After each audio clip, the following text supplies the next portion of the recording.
एक शेर याद आ रहा कि वो आए घर में हमारे खुदा की कुदरत,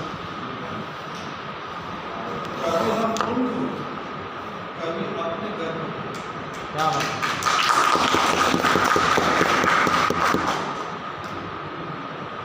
जब मेहमान घर में पहुंचता है घर वालों की ये ख्वाहिश होती है कि बेहतर से बेहतर तरीके से हम मेहमान नवाजी कर सकें, और फिर अपने घर का जायज़ा लेता है, अपनी हैसियत और औकात का जायज़ा लेता है।